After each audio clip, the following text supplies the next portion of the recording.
Hey guys, welcome to another episode of the Who Are We podcast. I'm Trevor Hold. Starting off 2024 with a bang. I have a special guest with me today, Allwyn Mendoza. How are you today? I'm doing great. Thank you, Trevor. Thank you for this, and Happy New Year to you No, and happy to New all the Year. listeners. Yeah, and happy New Year to you too. And thanks for joining us. I really appreciate your time. My Um, pleasure. Before we get started, I just want to do a bit of a disclosure. This episode or this session is being recorded. We're going to record this episode and upload it to the YouTube podcast channel, where we'll create some promotional work on it and put it on LinkedIn and other channels just to try and raise awareness and promotional material to this episode. So just let you know that's the whole purpose is just to be ourselves and be genuine to ourselves and hopefully that can help others, be themselves, I suppose. It's not a perfect channel by any stretch of needs, and I'm not the best host, but we'll plot forward and see what content we can come up with. So I'll just get straight into it, and I'll just ask, who is Allwyn Mendoza, and what does he stand for? Right. So this question itself has a very deep meaning when I got this question. So who are we or who am I? So the first answer is I'm Alvin Mendonça. That's my identity. One of the identities. When I ask myself again, who am I? I'm a male. I'm 40 years old. That's another identity. Again, if I ask myself, who am I? I'm an Indian. That's my nationality. Again, an identity. Again, if I ask myself, who am I? I'm a corporate professional who's turned into a coach, helping sales professionals to increase their productivity. But that's again my profession. So that's another part of my identity. So what I noticed when I was reflecting on this question, we cannot define who we are because we constantly change. We have different roles that we take up in our day, in our lives. What I'm today, probably yesterday I was something else. Today I'm someone different. Tomorrow I'll be something different. My roles will change, responsibilities will change. So when I say, who am I am who I am, as the Lord said once. So it is, we are playing different roles, different characters. And what I learned during my neuro linguistic programming journey was our language defines who we are. We identify ourselves. When I say I'm a doctor, I'm a lawyer, or I'm an officer, so we somehow limit ourselves to that particular profession or that role.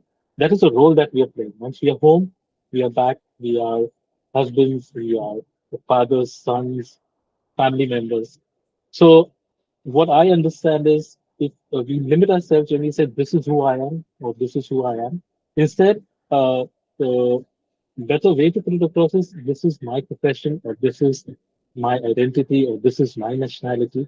So that's when I look at this question, who are you? At this present moment, Olvin Manmansa is here with Trevor as a guest speaker on his podcast. After a little while, I will be a coach to someone.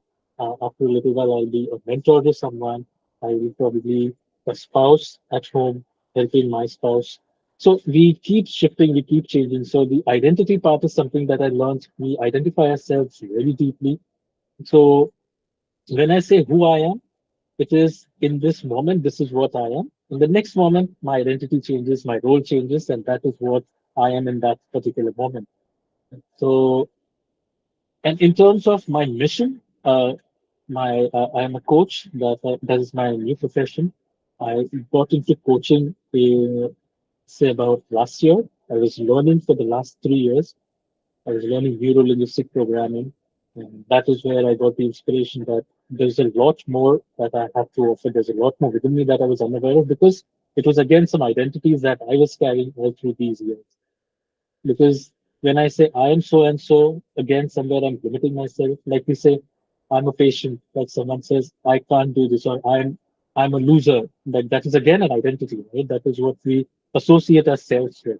So I learned this concept that when I say I am something, I am attached to that particular thing. So instead, I say, uh, I'm helping so and so. I'm a coach, or my profession is a coach, and in my profession, I'm helping someone to get better in their lives. Because we have been conditioned to speak in a certain way, and that's how I learned the neural linguistic programming, how language has an impact on our lives. So as we say, the words that we spell, we are creating our lives. And we say, why is this happening to me? Why is that happening to me? It is just because we've been talking over and over to ourselves with others a particular language, or we are identifying ourselves in a particular way. So that's where uh, when I say, who am I am Allwyn. This is my identity, my name. And then when you talk about the various roles that we play.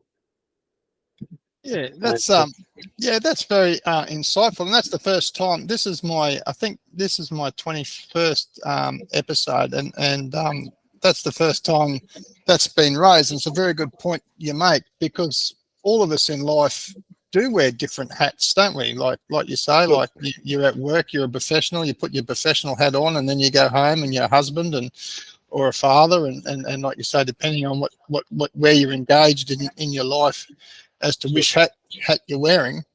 So mhm. it's really interesting that you put it like that. And I think I heard you say that you try to limit your attachment to probably pigeonhole is the word that I probably use. You don't want to be put into a single category as such, because things change. You're talking about a daily basis, and even several times during the day, depending on what you're doing. But you use the word here and now. I am on a podcast guest, and that's what you're identifying as here and now. Whereas you finish this podcast, and then you're going to be a coach and helping someone with some of your coaching skills. So it's very it's a very good concept, I think, and something that really we haven't heard yet on this identity thing. And yeah, so that's a new concept. So when it comes to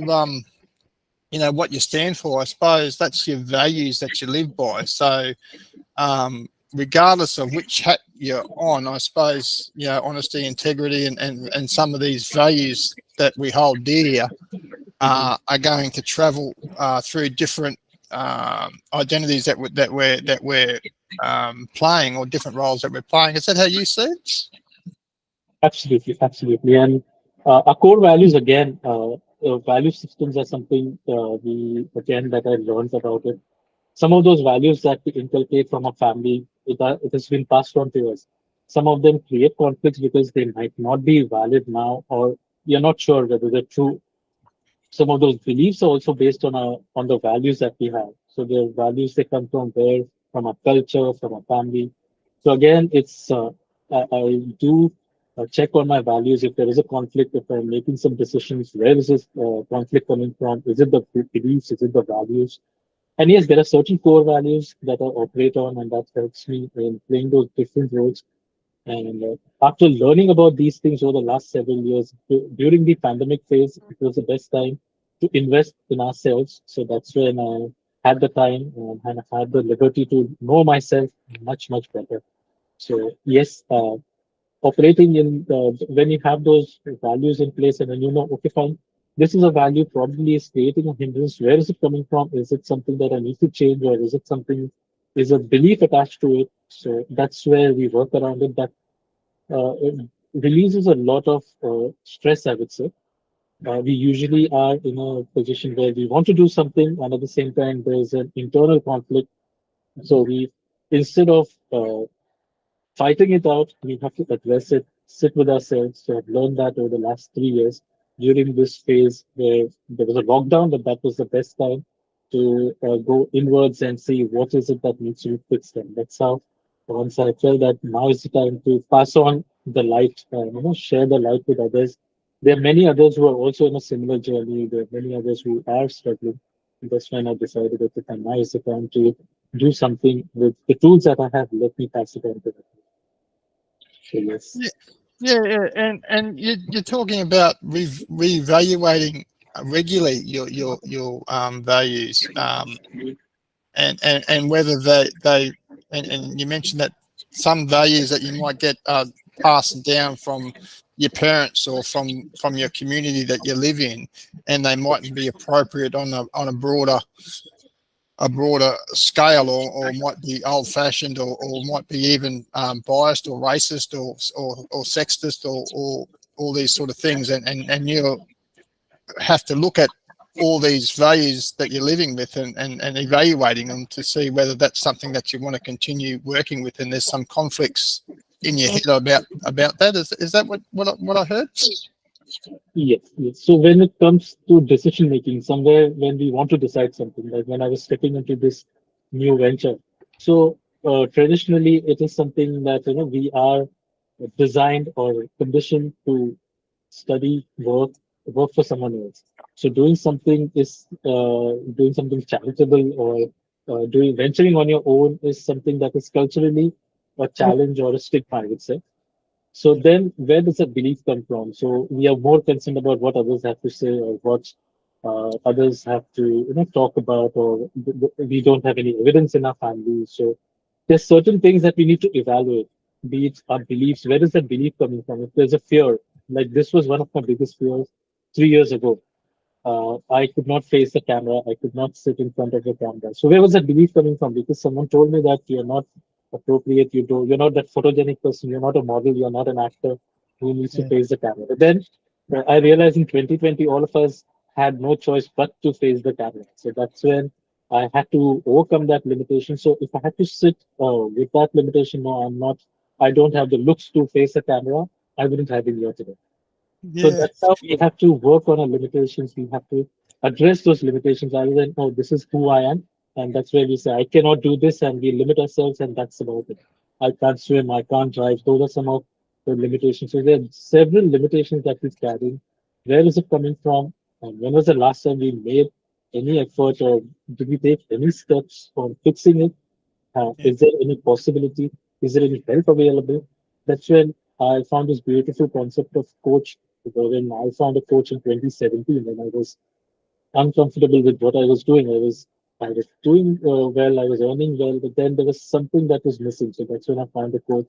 I was seeking my purpose, I would say. That was the Yeah. word. I was not aware back then what was it. But then there was something missing, that missing puzzle, that missing piece in the puzzle is uh, what my coach helped me to find out. And that's when, again, it took me some time to take that opportunity or to walk in that direction till COVID happened, until there was a lockdown and we were all locked in our homes. And that's when there were various other options that came across and it allowed me to change. Yeah. So probably not possible before COVID. Yes. Yeah.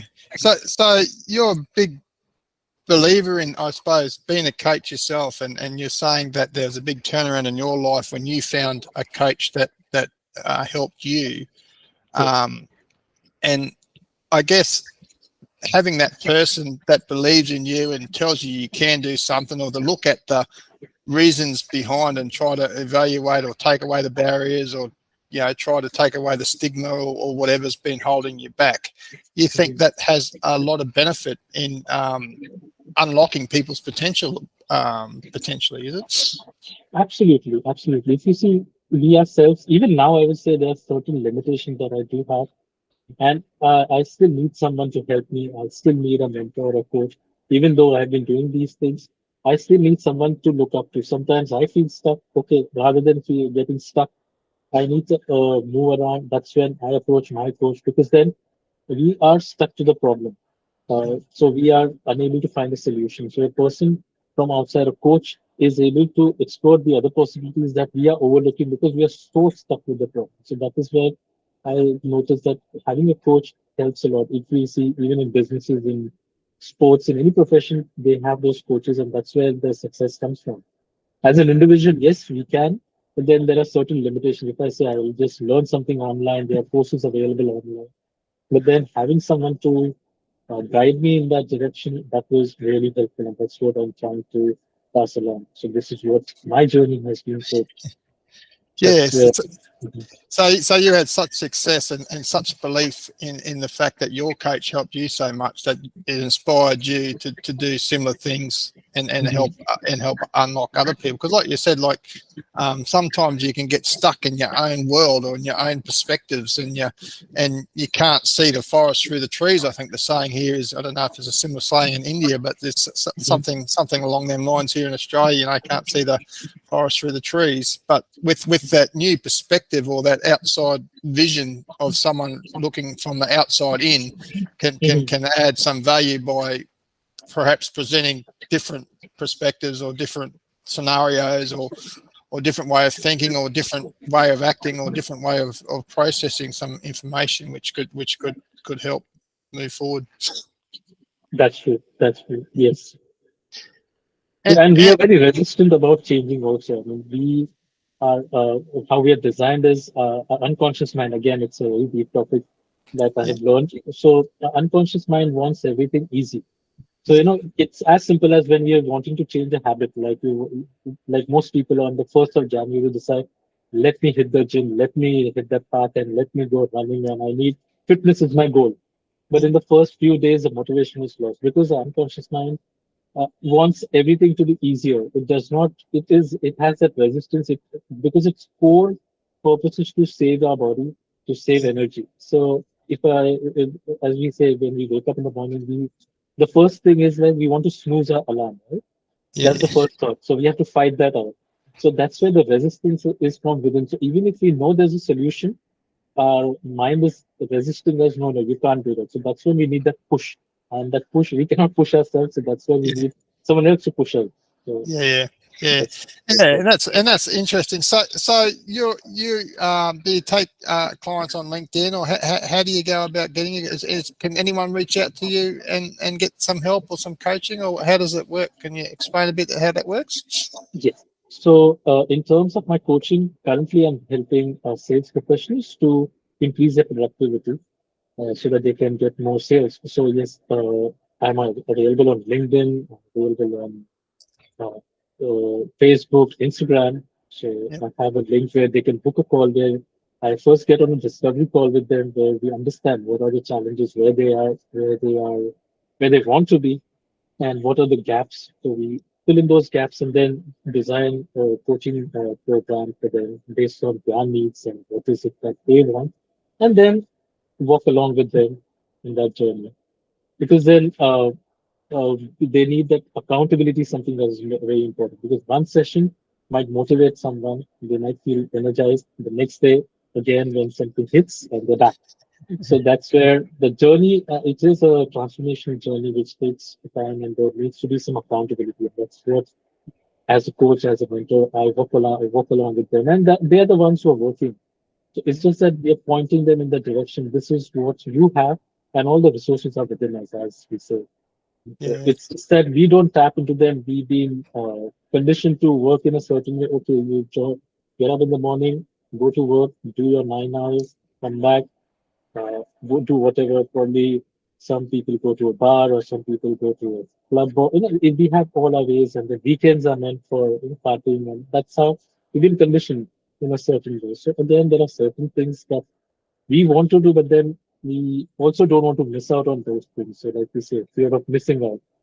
So now I've heard another term that is called joy of missing out. And you don't have to be everywhere all the time. There are certain things that it's okay to miss out on certain things. It's okay not to do certain things and give your body that rest and yeah, give yourself that time instead of being an outgoing person. It is better to be inwards and spend some time with yourself and see where you are, where you want to be, rather than reaching a point in your life when you say, "Oh, I wish I would have done this," or "Oh, I wish I would have done that." Then there is enough time. Why not live in the now? That is what I believe. It's like the present moment. This is where we are. We have recently come across. I mean, the pandemic, whatever was happening in the world, it was beyond our control. We have survived that. We have made it this far, so we have a purpose. So we have better things to do than what we did only before the COVID, the pandemic situation with us. So that's where I saw, okay, fine, now is the time to do something. This is an opportunity rather than just living the same life that we did, complaining, grumbling, and doing nothing about it, and not finding it ought to go. So leave a mark, leave a legacy that helps them. So that's my aim That's, from the last 3 years. So keeping my social media profiles more with content that will help someone, even if I'm not around. There is that content will be there after me. yeah, that's amazing, and that's quite inspirational because it takes, like you say, like we are creatures of habit and conditioned to be lazy, I suppose. Like you said, that's what our body wants us to be, and to make change, and especially in the coaching world where you're putting yourself on the line and putting yourself out there to help other people. It's not easy, and I'd like to really congratulate you on doing what you do. I know it can get quite challenging, and it's good to hear that you're staying in contact with your coach and reaching out and self care and all that sort of stuff on yourself as well as you go.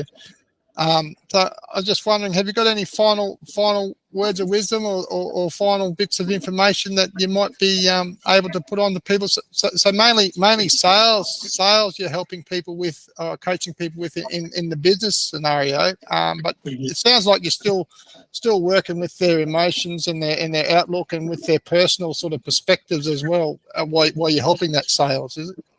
Yes, yes. Because what happens is, sales is a profession. It has a lot of pressures. It has the mindset is very crucial. So, what is it that they are going through? What is it that they have been through? We carry those past wounds and past experiences, and we cannot have a different experience with what we've been doing in the past. So that's where my idea is to work on an overall holistic approach, as in they have to go within, because mostly what happens in this profession is we work for years together. We are hopping jobs probably, and then we are doing the same things and expecting different results. So that's where we need to pause and see where is it, what is missing, what is the missing piece, and work on that missing piece, and that's when they get much better in doing what they're doing, Yeah, and they probably enjoy what they're doing. yeah, yeah.